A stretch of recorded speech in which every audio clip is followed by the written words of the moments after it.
All right. So first of all, the topic that I was given was staying active for injury prevention. And as far as how does exercise or activity help to reduce your chances of getting hurt?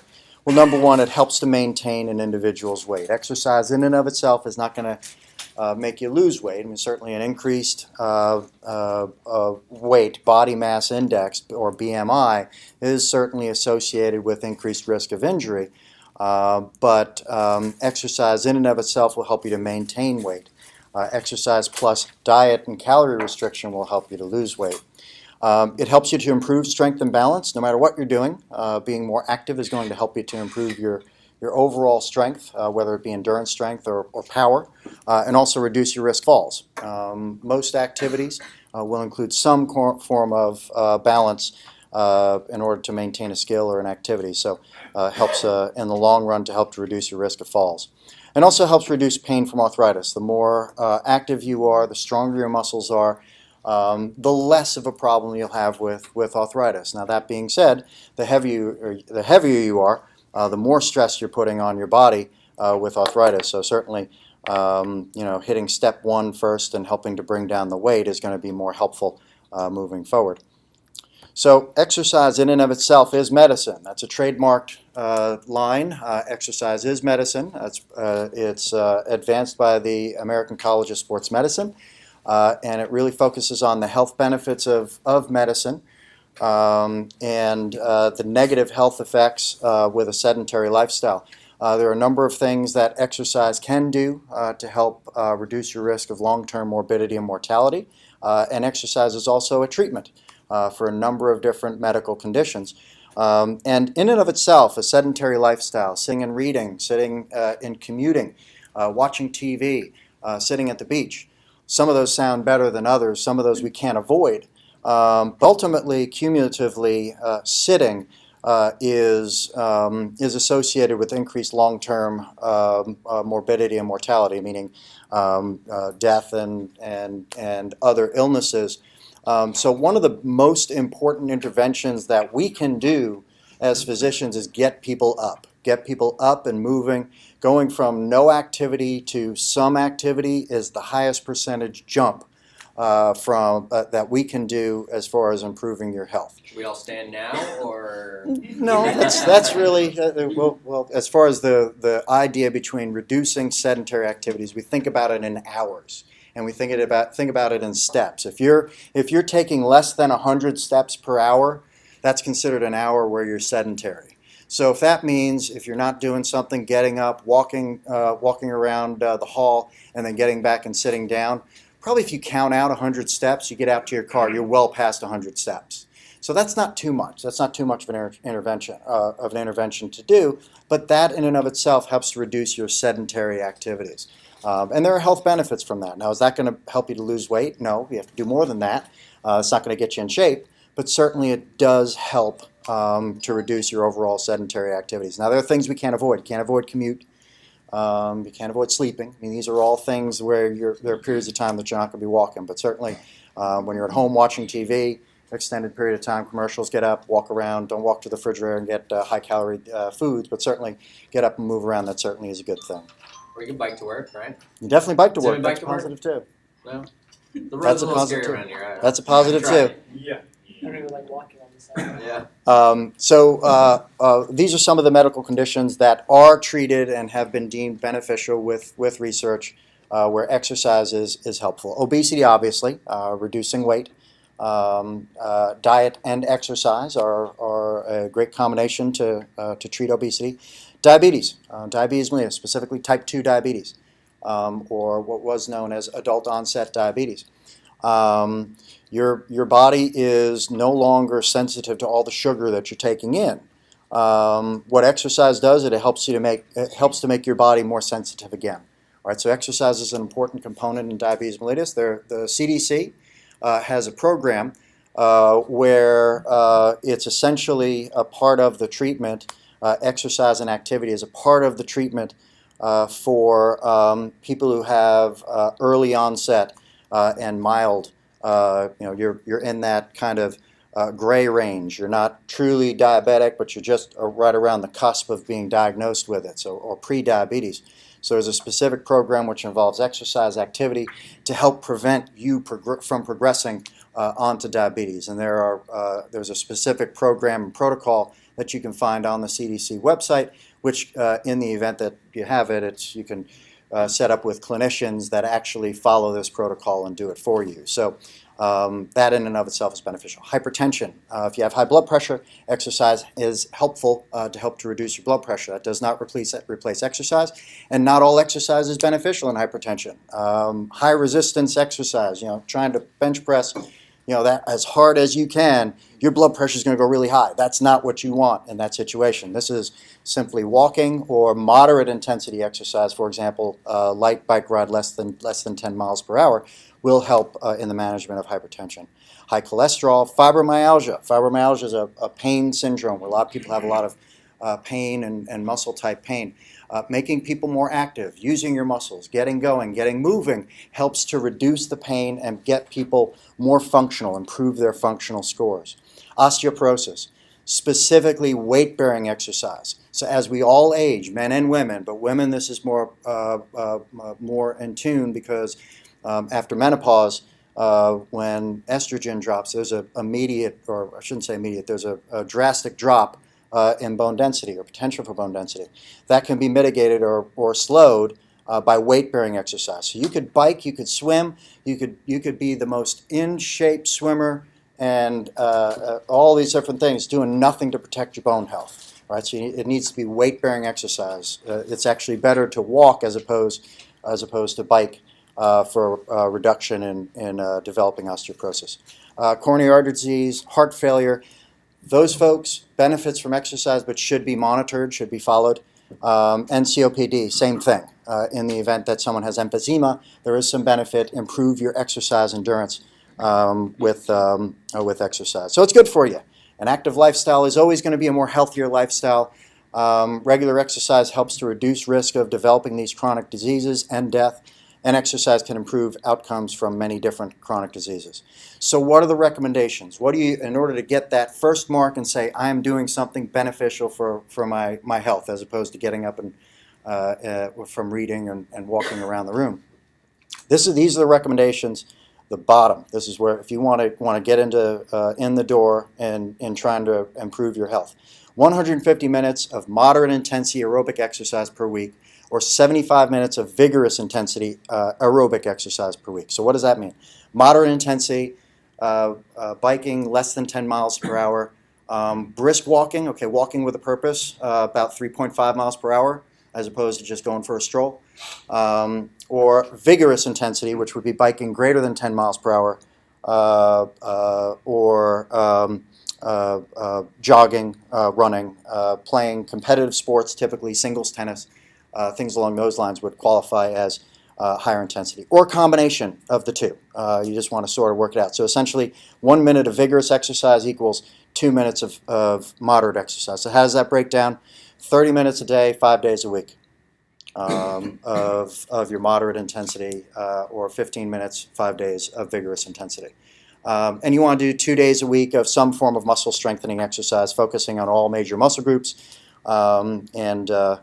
and that's your floor for what you're doing from exercise to benefit you. So start simple. Don't sign up for the gym membership and commit to 3 years before you even prove that you're ready for it. I mean, your body's always ready for it, but mentally and from a time standpoint, you gotta find the time to be able to do it. So don't do the penance payment to the gym. Get to the point where you can actually start to do these things. And what I tell people is, 30 minutes a block for people who are on the go and all over the place may be difficult, but what about 10 minutes here, 10 minutes there, 10 minutes there? It doesn't have to be 30 minutes consecutive. It can be throughout the day. You just kind of work it in. And once you get to the point that you're starting to work exercise into your life, either with walking programs, taking a yoga class, doing some things to keep yourself active, that's when you can start to say, all right, you know what? Yes, I'm exercising. Yes, I'm hitting my markers, but I need more. I want more. And that's when you start to commit to memberships and things like that. So, and again, increasing your steps by day, a simple way to do that. When you go to Publix, park your car far away, go for a walk, take a lap around, and if you want to know what your marker is to get yourself into that moderate exercise, one thing to do, look at your watch. If you have a second hand, it's perfect. 2 steps per second. If you're doing 2 steps per second, you're hitting into that moderate intensity. So if you're able to get up to that point, you're where you want to be. So marking that off, do your round, taking the steps as opposed to taking the elevator. These are all positives. Did I do something? No, my notification popped up, so you're good. So what about like a daily company push-up challenge? Well, that would get into moderate. For some people, that would be vigorous. Sort of depending on your overall core attempted to do stability. it, not as a challenge like a competition, but we were doing it for a little while every day at 2. We'd go down to the Mazda showroom and pump out some push-ups. And so I know Don and Jim probably do 200 throughout the day, and they break it up. And we had some success stories too. Yeah, uh-huh. I mean, how about upstairs? Yeah, so we're gonna get back on it and encourage each store to do something different. Maybe have a little friendly competition with your coworkers and do some quick little fitness thing. Yeah, and that in a sense that's a positive. I mean the thing is the idea behind that is trying to make it fun. And for some people you need competition, you need a challenge. It's boring to sit on a treadmill and stare at the wall. For some people, this is the great. It's you're pushing yourself. You can see that you're trying to go a little bit farther. Trying to go. You can force yourself. But some people need that external stimulation and challenges. Walking teams, groups. These are all things that help you to be motivated and help you to get going. That's the biggest challenge at exercise is compliance. Everyone's good January 1st. But as the weeks go on, it becomes harder to keep that going. It's important to find something that you enjoy. So that 150 minutes per week, is that enough? The answer is no. I mean, you can still get more benefits, and there still are plenty of benefits to exercise. But the biggest thing is, are you ready for more? We've gotten to the floor, and that's good for you. That certainly is a positive. But can you do more? Are you interested in doing more? Do you want to be more active? Is that enough for you? And these are questions to ask yourself. Do you want to compete? Like I said, some people that's boring, but you want to do something, and that's okay. Find something that you like or something that you enjoy, and there are ways to advance into that. Do you have health concerns? That probably once you get to the floor, if you have medical conditions or you're on a number of medications, that's where maybe I need to get a little bit of guidance before I really push into the vigorous and more significant exercise. And should I check with my healthcare provider? Well, I think if you are getting into a consistently vigorous exercise program, if you have a history of significant injuries, if you have medical conditions and you're on multiple medications, you may need some guidance about what sort of exercise is appropriate for you, what sort of training and conditioning is appropriate for you, how will your body respond to the heat. This is Jacksonville, so you certainly have to think about some of those. Sorry. No, it's me. So you have to think about some of those things and talking with your healthcare provider, primary care physician, or sports medicine physician to sort of help you to guide you to, again, you want to make it successful. This is a positive that you want to exercise more, you want to do something that you want to do. No one's going to get in your way, but you need to get guidance so that you don't hit any setbacks and have a problem with proceeding. Would you consider bowling exercise? It can be. It depends on what you're eating and drinking. Yeah. That would be a lower intensity exercise. Speed bowling. So, well, that's yeah. Two-handed. So there are 3 different intensities of exercises: low intensity, moderate intensity, and then high intensity or vigorous exercise. So low intensity is real simple, just going for a light, leisurely stroll. That's going to get your heart rate up a little bit, probably not into the hundreds unless you're 350 pounds, 400, and you're carrying a lot of weight there. And golf, especially if you are riding the cart as opposed to carrying your clubs. That would be qualify as low intensity exercise. So really nothing that's challenging you that might hit into the 150 minutes that you need, but most of the time it's probably not. So you'll want to do more than just low intensity exercise. Moderate intensity exercise would be something that raises your heart rate a little bit. And you also start to notice that you're breathing a little bit more, like you're starting to feel it a little bit, but you're still able to carry on a conversation. Okay, that's an important threshold from a healthcare provider standpoint, because once you're getting into the point where you can't carry on a conversation, that means your body thinks it needs to clear off some lactic acid, and that's when you're getting into the vigorous exercise, meaning your body's not able to balance out what you're metabolizing. So if you're feeling it a little bit, you're sweating a little bit, but you're still able to carry on a conversation, you're in that moderate exercise, that 150 minutes per week. Okay, and that would be doubles tennis, or hits and giggles. Just going out and having a good time with a friend. Brisk walking. Okay, that's that 3.5 miles per hour, and biking less than 10 miles per hour.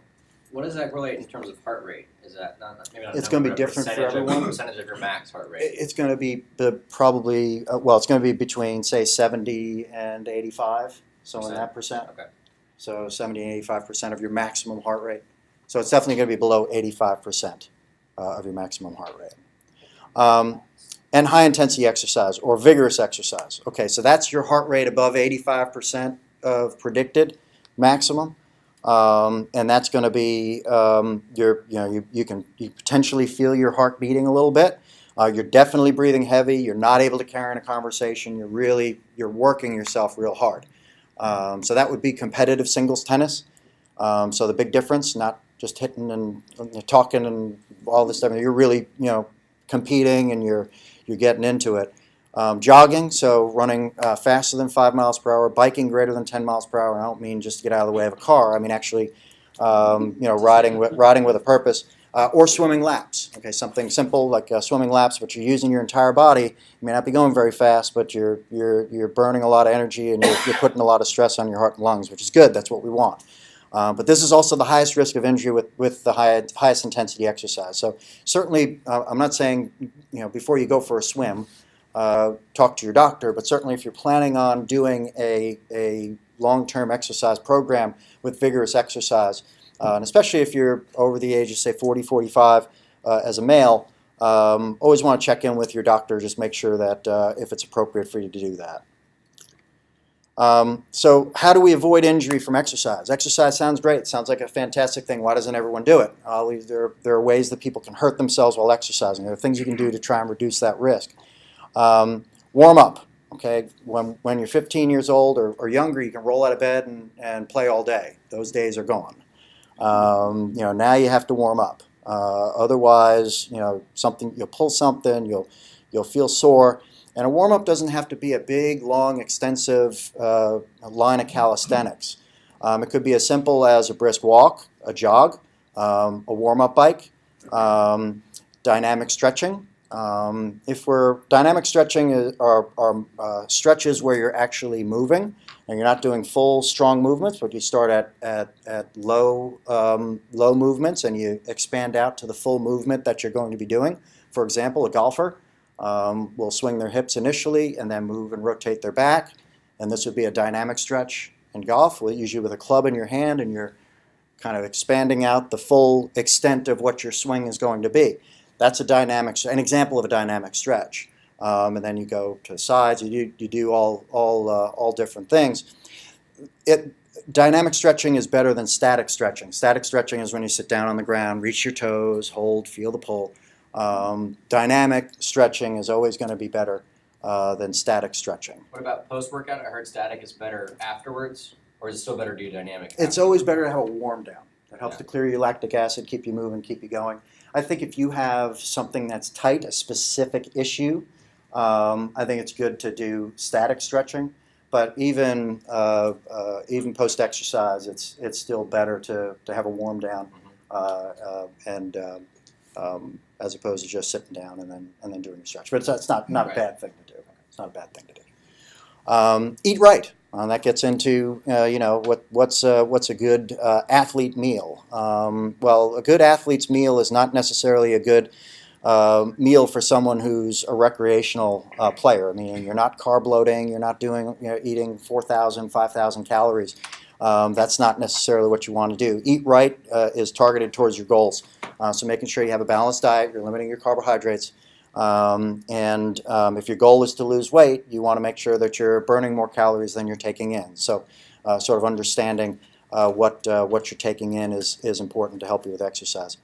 Adequate sleep, that certainly is associated with avoiding injury with exercise.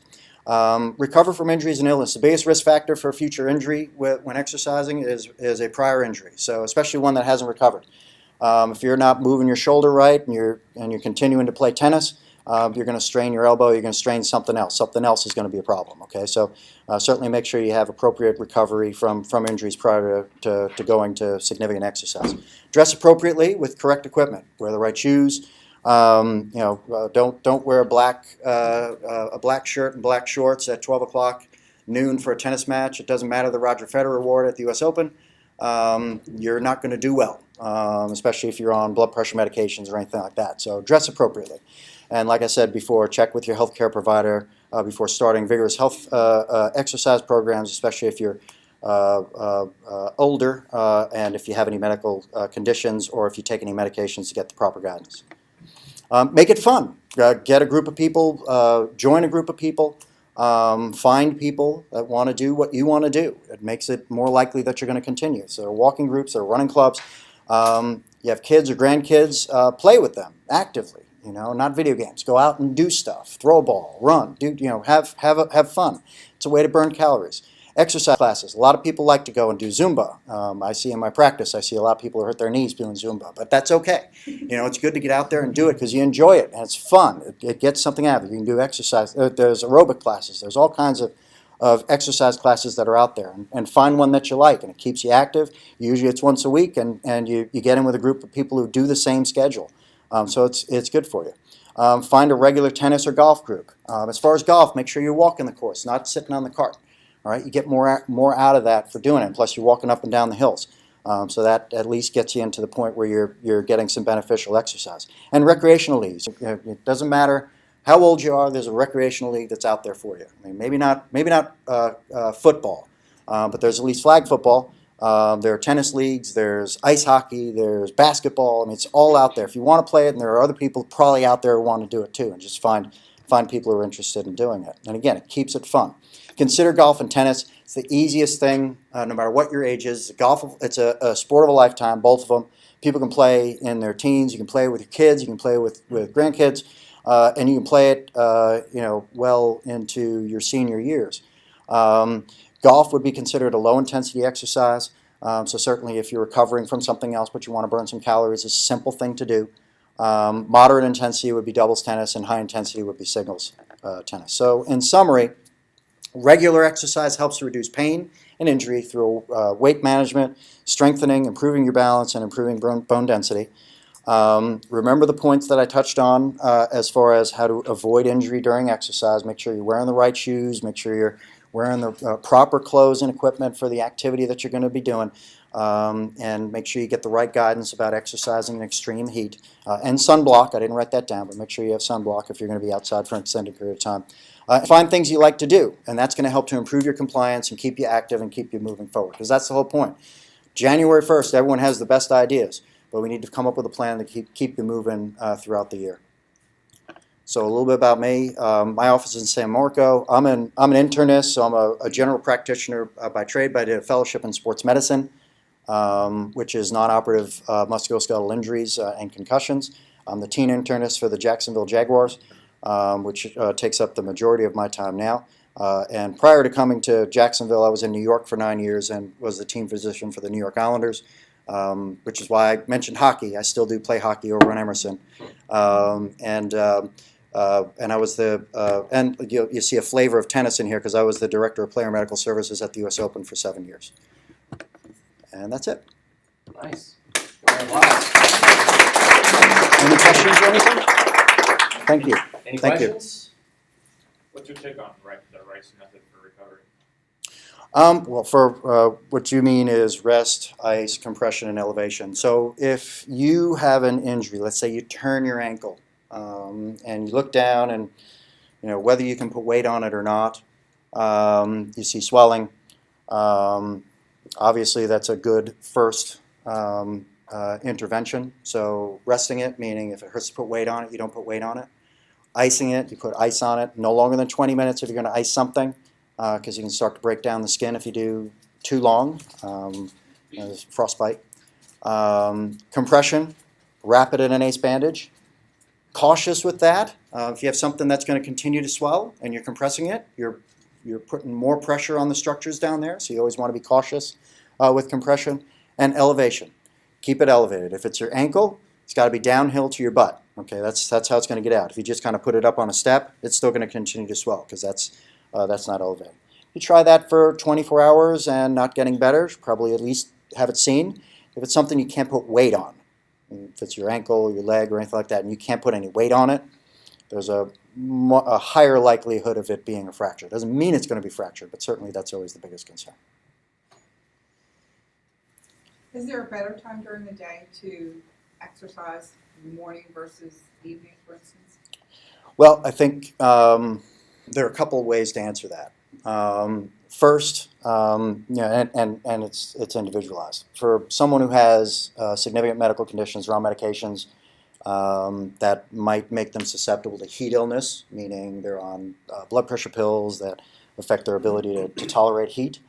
Obviously, avoiding the high heat, high sun times, or at least staying inside when you're exercising during those hours. So that would be after 9, 10 o'clock in the morning through down here, probably past 4 o'clock.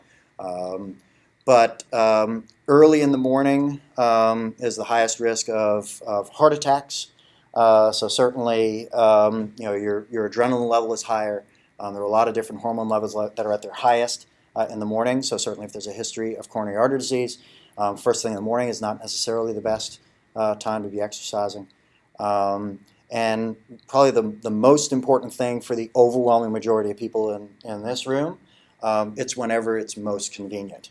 It's making sure that whatever is most reproducible, most able to work, just so that you're able to make sure that it's something you can continue. So just because the only class you like, or the class that, I shouldn't say that, the only class that a lot of people are doing is at a very inconvenient time, you're probably not going to continue it. So it's coming up with something that does work for you, works for your schedule, and something that you enjoy so that you're able to maintain it. What role does hydration play with reducing injury during exercise? In and of itself, it's significant. From the standpoint of heme illness, it's high priority. So certainly staying above 2% dehydration. When we sweat, we lose a ton of weight. We do it by a percentage of body weight. So losing 2% of your body weight in sweat, you start to get into the risk range. So what we do with the Jaguars and what we've done at every level is you check someone's weight before and after practice. And obviously not when they're drenched in sweat. You check their weight and determine how much weight that they've lost during exercise. Now, people are drinking when they're exercising, so certainly in and of itself, hydrating is beneficial, but depending on what you're doing, you can overhydrate, you can do too much. For example, if you're a marathoner and you're running slow and you stop at every stop and you're drinking water, okay, no salt, all right, and you just keep getting this water that's in you, and your body has, while you're running a marathon, has pulled all the blood away from your kidneys, because you don't need your kidneys when you're running a marathon. You need your brain and you need all your muscles. So you're not able to clear any of that free water. There is a condition called exertional hyponatremia. So, and that can be extremely dangerous. So yes, there is a chance of too much water. And that's usually going to be in people who are your slower marathon runners, your novices, the ones that are stopping at every single point and making sure that they drink water. So, so there is that cutoff. And dehydration with muscle strains, etc. There's not as clear of a link, but certainly that's a concern as well. If you had to bet what the Jaguars' record's going to be, what would you say? I never say this. Always this time of year, all is, it's a clean slate. Everyone's tied. We haven't lost yet. Yeah, everything's good. Everything's good. All right, I have $4. We're going to do some trivia. And if you want to come up with the questions or help me come up with them, we'll give out some winners. So the first one to raise their hand and guess correctly gets it. I guess the first one would be how many minutes of vigorous exercise per week someone should get? Is that a good question? That's a good question. Saw John's first. Vigorous? Vigorous. 75. Is that right? That's All perfect. right. $1. Nice. I didn't have any fives on, sorry. All right, I'll extend you later. Got another one? Uh, Non-vigorous. Mhm. Too bad. all What right. else? Two more. Let's see. Big money here, big money, big money. Name 3 conditions that you can treat with exercise. Osteoporosis, obesity, and type 2. Nice. This girl took notes. Yeah. Last one. Name an example of moderate exercise.